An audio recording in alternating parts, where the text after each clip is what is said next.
Poursuivons sur la N7, la route du Sud.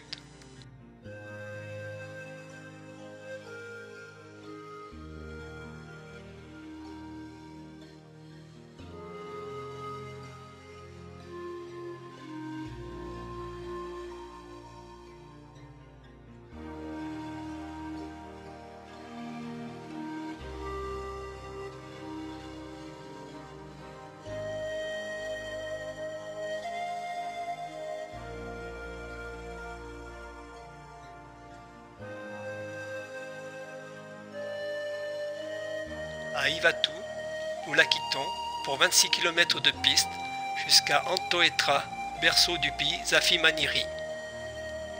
Des rivières ravagées, nous allons vite en découvrir la raison.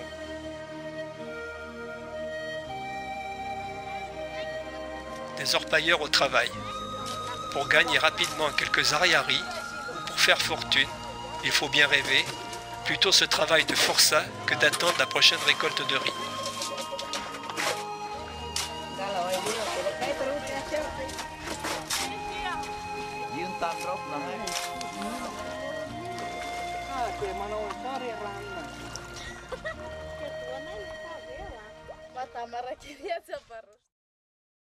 À partir d'Antoetra, balade en pays Zafi Maniri jusqu'au village d'Ifacina, distant de 4 km.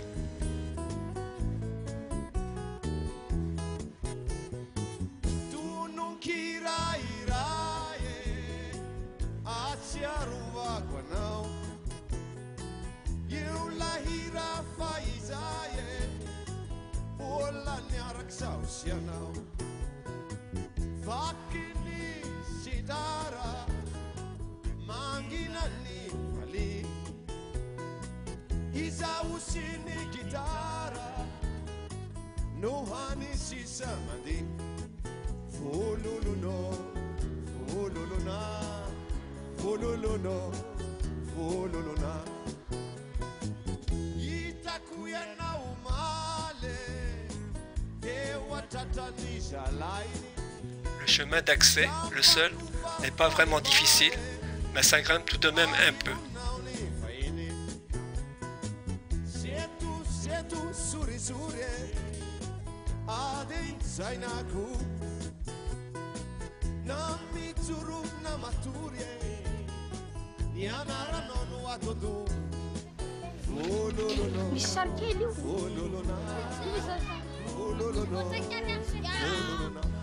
Toutes les maisons construites en bois précieux, le palissandre, sont rigoureusement disposées d'est en ouest selon la coutume.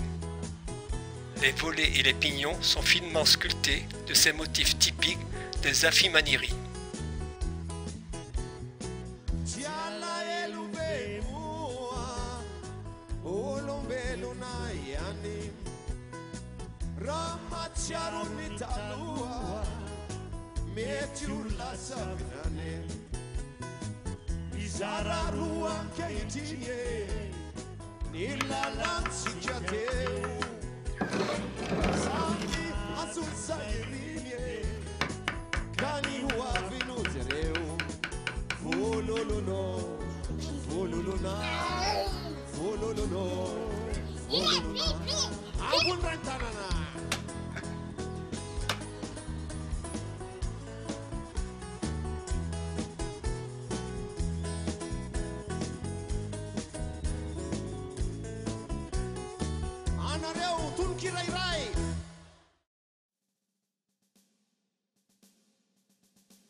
Poursuite de la route vers le sud, toujours sur la N7 et arrêt à la réserve privée Yalatsara.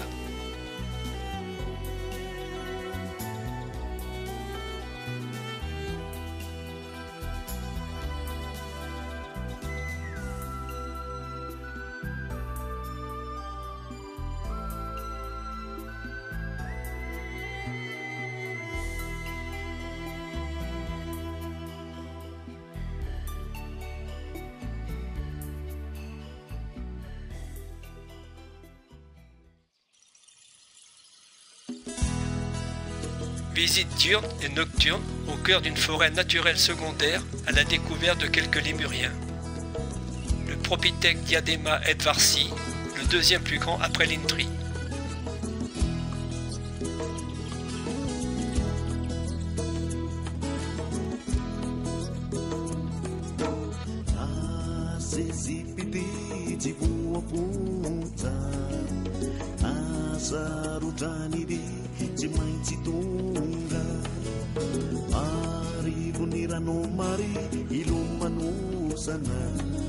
Sinarina ampaladi rahilufusana siafa miala mamakivala mayeri laifiti letuni manda siafa miala microcèbre mayeri laifiti letuni manda.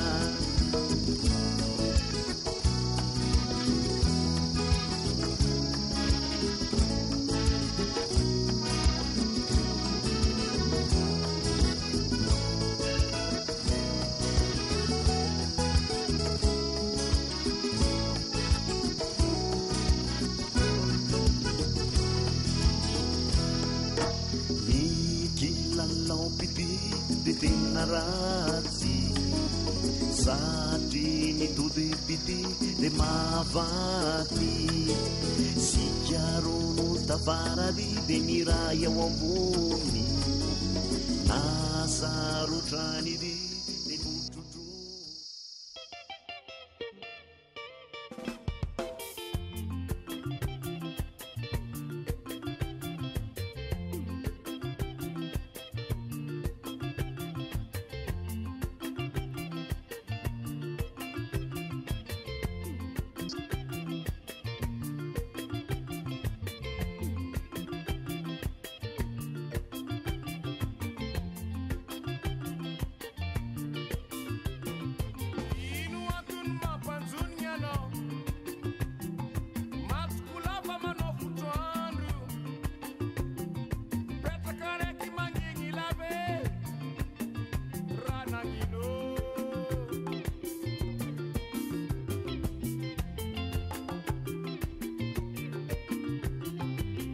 Nous abandonnons la haute terre pour la route du sud-est. La végétation est de plus en plus dense. À l'est, le climat est tropical et humide. Les pluies sont abondantes. Nous aurons la chance d'y échapper.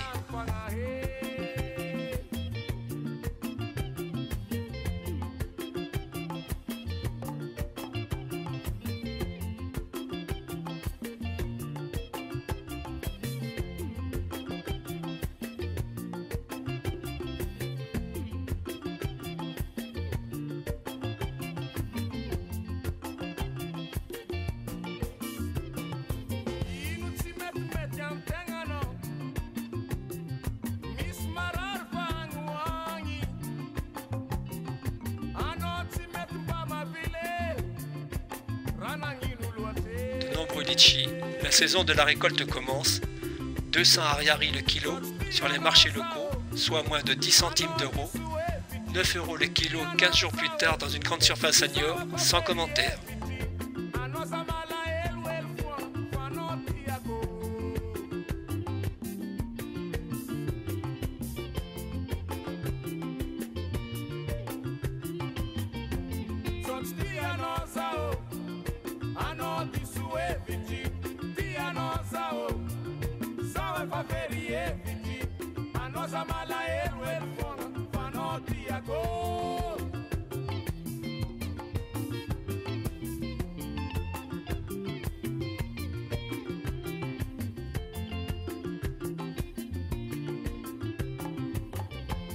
Avant d'arriver à Manakara, nous traversons une voie ferrée apparemment abandonnée.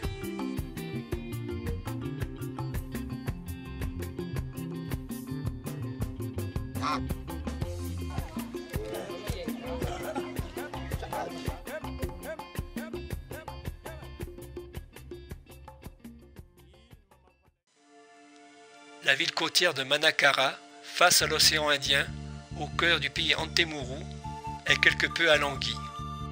Cependant, très agréable balade en pirogue sur le canal des Pangalades.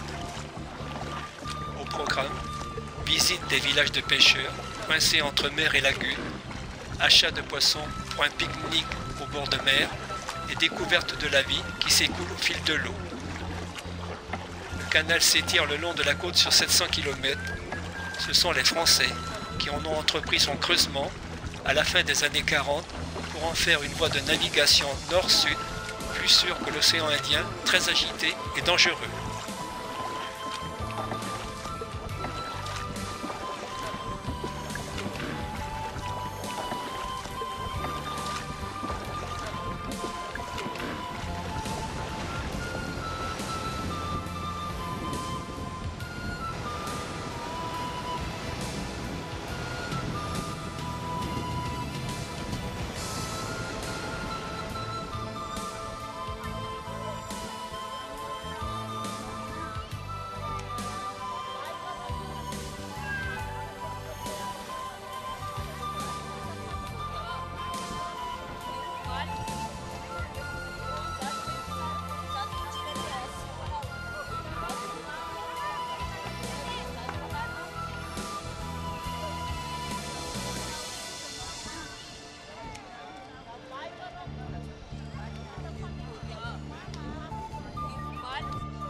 Samanang nivele, samanang nivele, samanang nivele, samanang nivele, Rakana kana,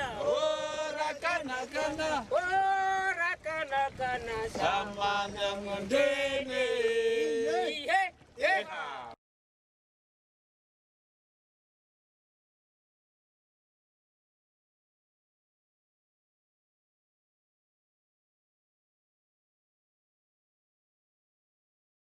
Un des temps forts à Madagascar, le parcours de Fianarantsoa vers Manakara avec le petit train des falaises, rebaptisé par les locaux le TGV malgache ou train à grande vibration. Le seul train de voyageurs de toute l'île. 3 fois par semaine, il fait l'aller et le retour, enfin théoriquement, mais c'était jour de chance pour nous. Nous l'avons pris dans le sens Manakara-Fianarantsoa, donc un temps de trajet en principe plus long, car nous partons de la mer pour les hautes terres à plus de 1200 mètres d'altitude. Distance entre les deux villes 170 km. Les colons l'ont fait construire entre 1927 et 1936, principalement par des ouvriers chinois, pour ouvrir Fianarantsoa vers le port de Manakara. Le voyage vaut pour l'aventure. Imaginez ce vieux train brinque-ballant, peinant à tirer sa charge, sous lequel, dans certaines montées, il faut répandre du sable sur les rails pour l'empêcher de patiner. Le risque de panne, de déraillement est omniprésent. On ne sait trop quand ou si on arrivera à destination. La ligne et le matériel sont en très mauvais état et des interruptions de trafic sont fréquentes. Certains rails datent de 1896. Mais quelle ambiance! Arrêt dans les 17 gares de la ligne, soit tous les 10 km. Dans chacune, des multitudes de petits vendeurs se précipitent aux fenêtres pour proposer qui des nattes, qui des balais, qui des bananes, qui des beignets, qui des écrevisses, qui du poulet grillé. En fait, chacune d'elles a sa spécialité. Cerise sur le gâteau, je vous invite à faire une partie du parcours, installé sur la plateforme avant de l'antique BB 246.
Siambote.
Gracias.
le bar, mais ici, du coca frais là. Hein? À la 5e.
Le temps de trajet approximatif est estimé entre 8 et 12 heures. Le départ était prévu à 7 heures, mais en réalité à 6h50. Et cependant, nous sommes arrivés hors délai de nuit vers 23 heures. Et il paraît que nous avons eu de la chance. Le principal est que nous soyons arrivés, n'est-ce pas ?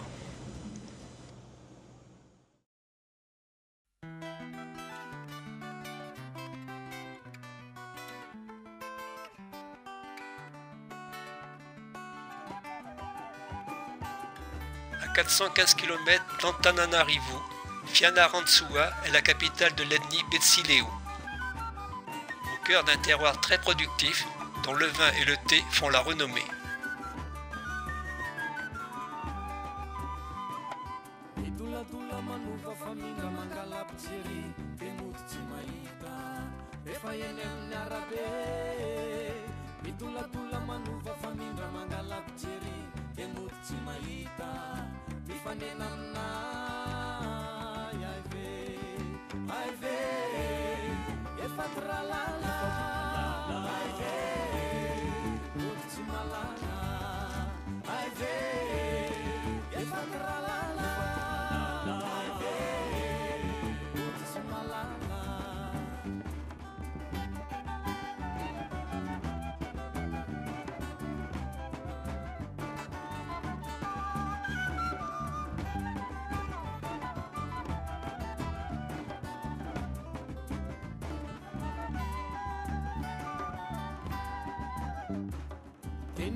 Randonnée au cœur du pays Betsileo et déjeuner traditionnel dans un village communautaire chez leur chef, Mami Jeanne, une des rares femmes à avoir cette fonction.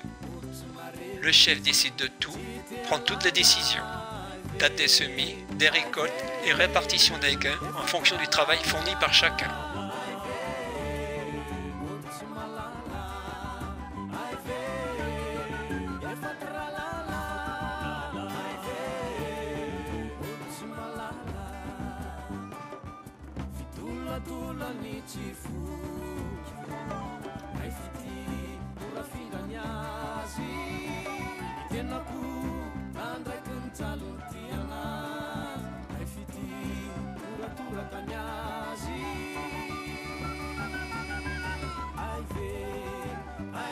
akeko izy fa tsy miteny fitenika ianareo kanefa ny iaolo fandraisana sy ny fikarakarana zany dia tena zava-teny.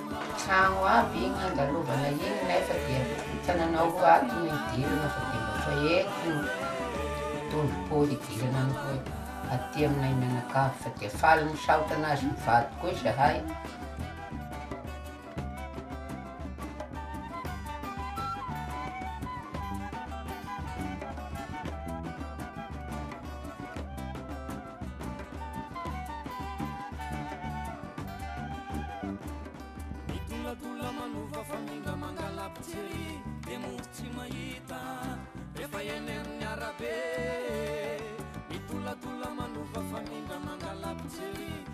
Poursuite de la descente sur la RN7.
Une fois par semaine, d'immenses troupeaux convergent vers Ambalavaou, plaque tournante du commerce du zébu dans la région.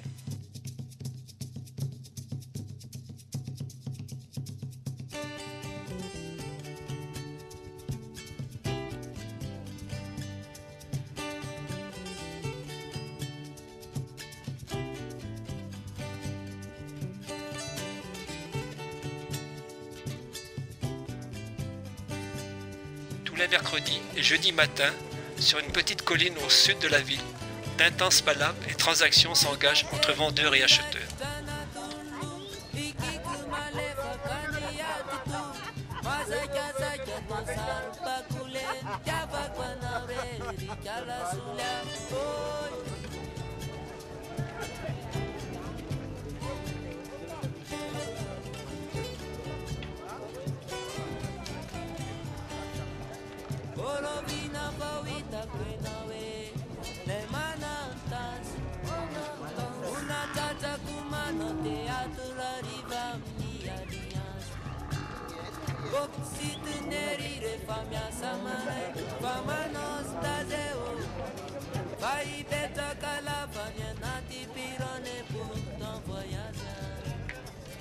Une fois achetés, la plupart des bêtes partent pour la capitale et ses abattoirs.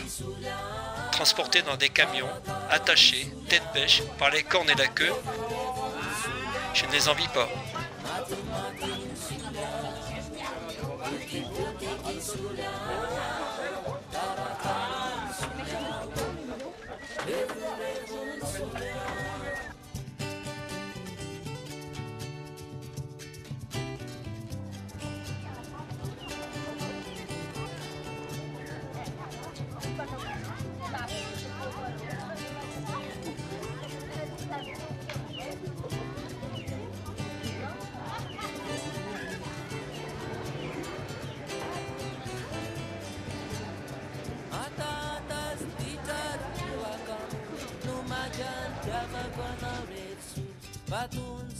En Balavaou, c'est aussi la fabrique manuelle du papier en témourou.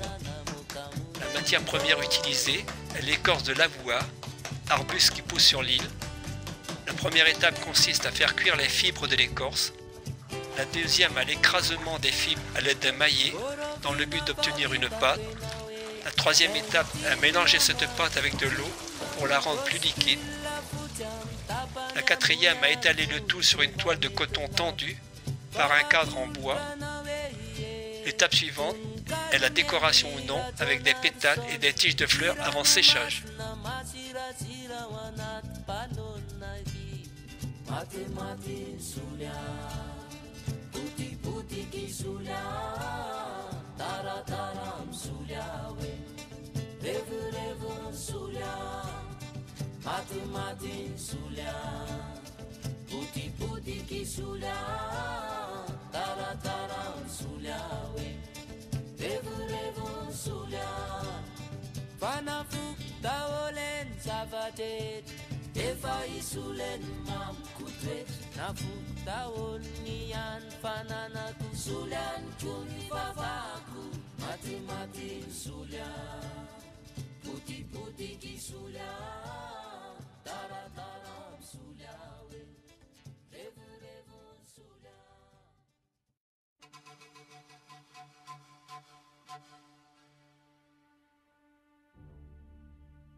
À la sortie d'Ambalavaou, une petite forêt, protégée par une communauté villageoise, mérite une visite.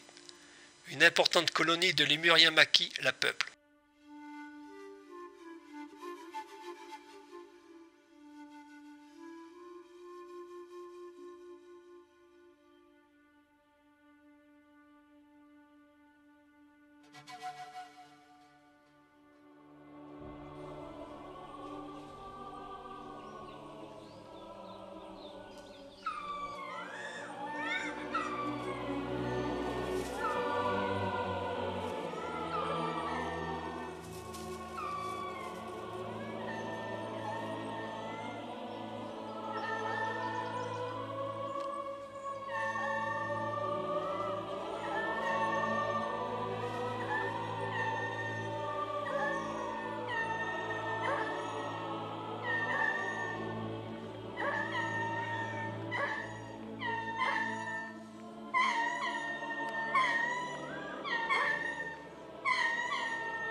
La RN7 pour une piste.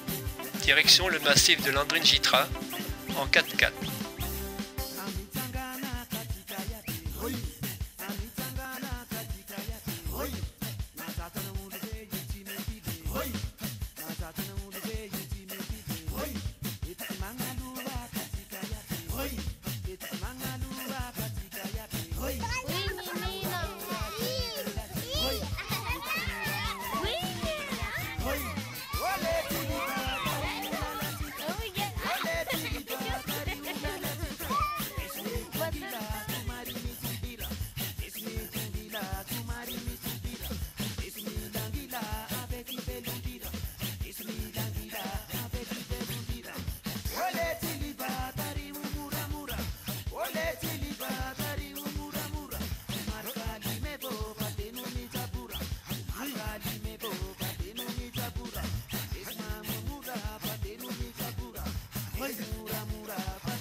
Saranourou est sa falaise de 800 mètres de hauteur est un lieu réputé pour l'escalade. Nous nous contenterons d'une randonnée jusqu'au sommet du Caméléon, 1540 mètres. Un papillon comète, l'un des plus gros du monde, jusqu'à 20 cm de longueur.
Le paysage change complètement. Peu à peu, apparaît la terre des grands espaces. Une formation rocheuse se dégage des terres arides, ce sont les portes du sud. Nous sommes dans le pays Bara, pasteur semi-nomade et grand voleur de zébus. Il n'est pas concevable pour un Bara d'épouser une jeune femme sans lui apporter son lot de bétail dérobé. Preuve de son infini courage et de sa capacité à assurer la subsistance de sa bien-aimée.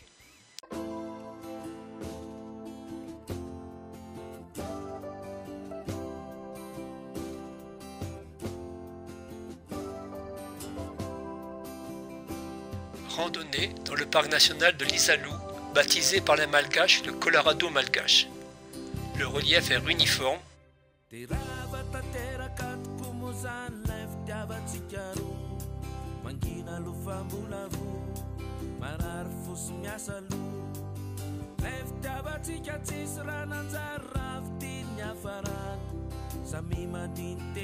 Les roches abritent des sépultures tant Bara que Sakalava.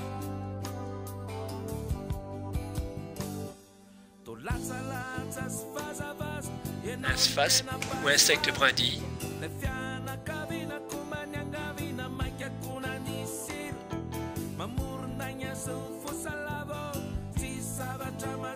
Un scorpion.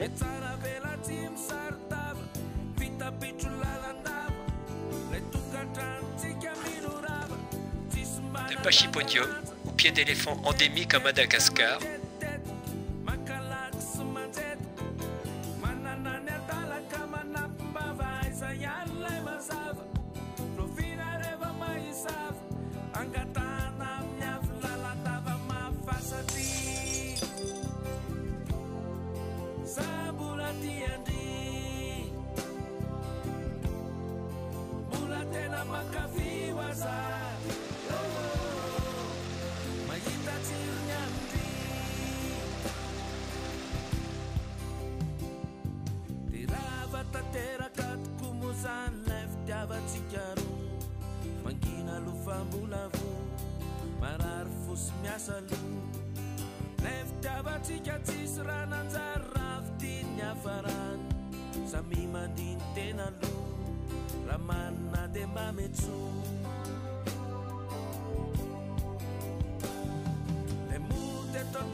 Une famille de lémurs kata.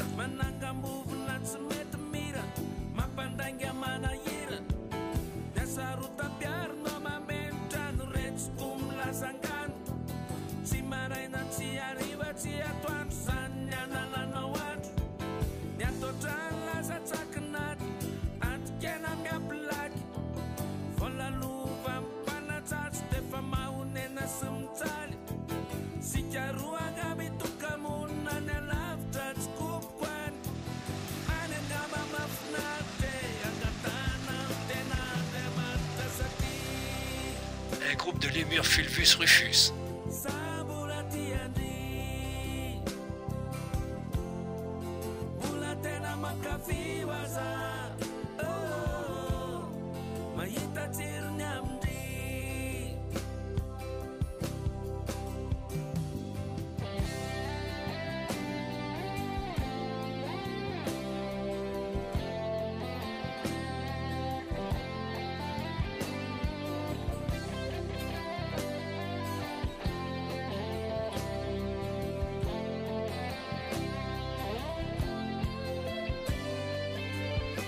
La reine de l'Isalou, sculpture naturelle de la roche.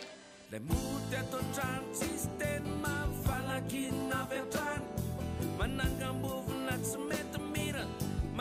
fenêtre de l'Isalou.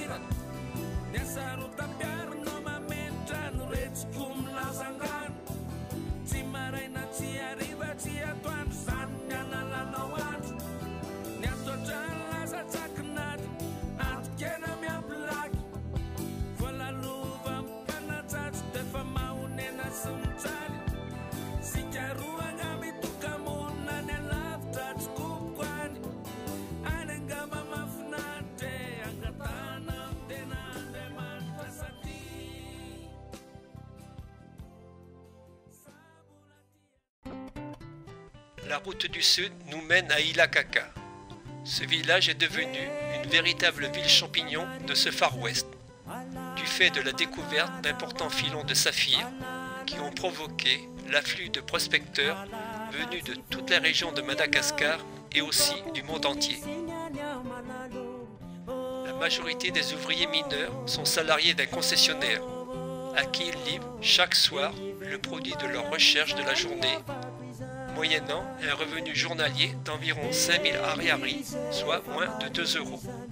Ils creusent des puits d'environ 25 mètres de profondeur, et puis, si la quantité et la qualité des saphirs est avérée, d'énormes trous pour exploiter le filon.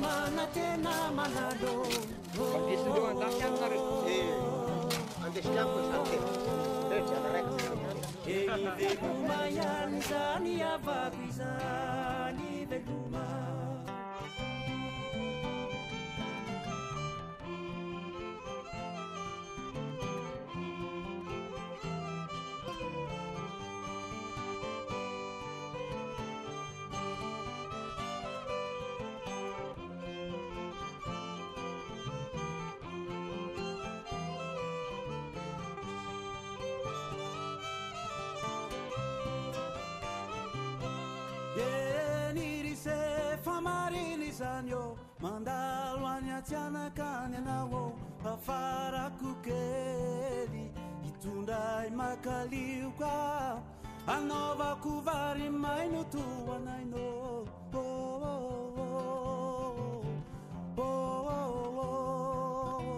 eny veloma ihany zany avako izany veloma eny risefa mariny. Tuléar, terminus de la route nationale 7.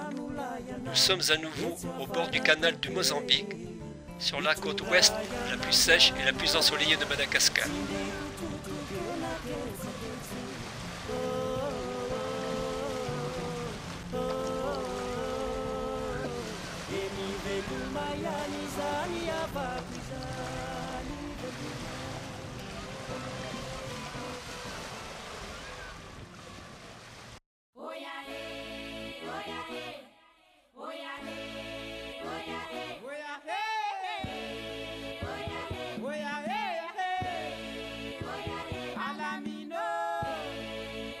À partir de Tananarive, la RN2, ou route de l'Est, tout enlacée, relie la capitale à Tamatave, principal port commercial de Mada. Elle est empruntée par de nombreux semi-remorques.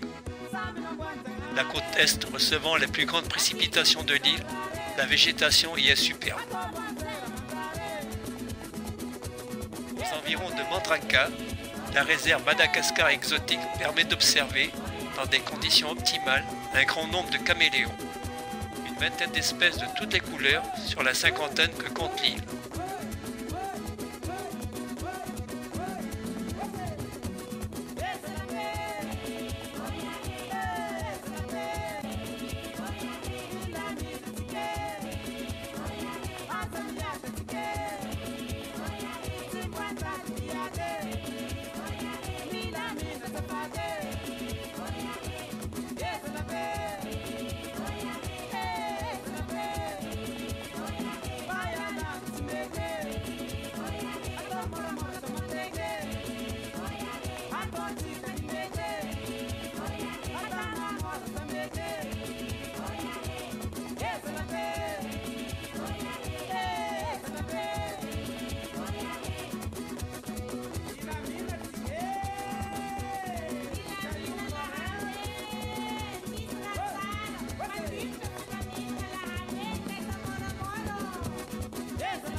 À Muramanga, un événement historique dont le pays des droits de l'homme ne se vante pas, en 1947, des insurgés malgaches, enfin des indigènes, se révoltant contre l'occupant français sont faits prisonniers, regroupés dans 3 wagons, puis mitraillés.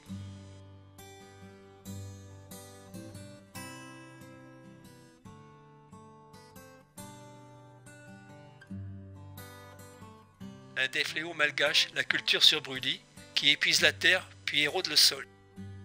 Afalina fona tsiklava miaraka aminao Miramirantava matsiaro sambatra eo akaikinao Masoandro be lohataona sana fanany anao Ka na inona mitranga rehefa lanitra manga za tsy miala aminao Dans le parc national d'Andasib-Mantadia, la réserve spéciale d'Analama Zouatra est connue pour abriter l'Indri. C'est le plus gros des lémuriens. Son allure de grand dadais, agrippé à son arbre, et ses cris de contact, de ralliement, d'alarme ou bien d'amour, qui ressemblent souvent à des plaintes humaines et sont audibles à 3 km à la ronde.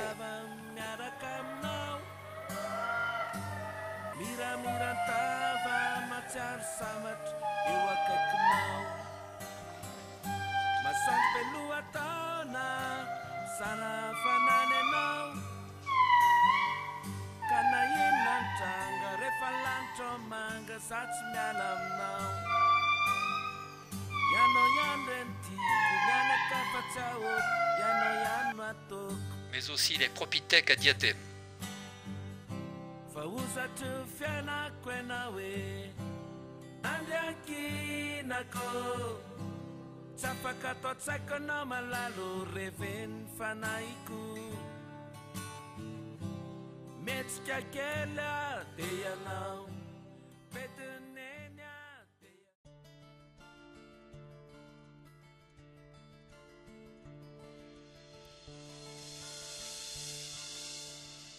La réserve privée du Vakuna Forest Lodge, on se balade en canoë pour voir sur des îlots 4 espèces de lémuriens très peu farouches.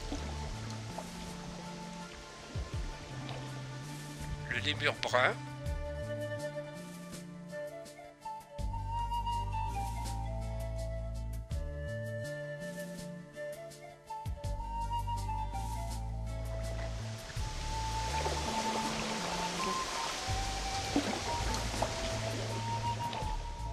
le lémur varie noir et blanc,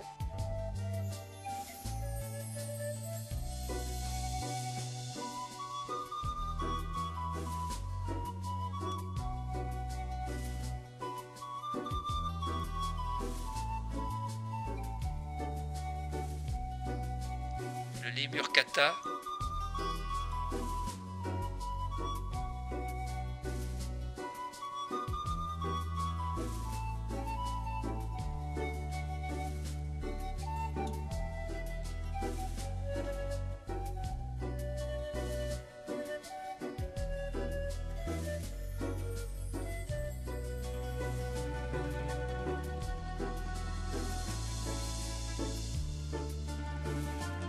microcèbes roux.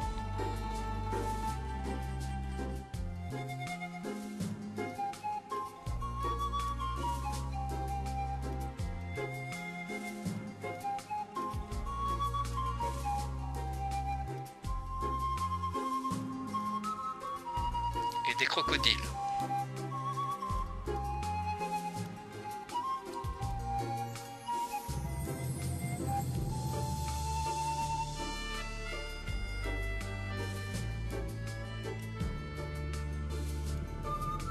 Honda Civic, ses maisons tout en bois, son allure de village de western.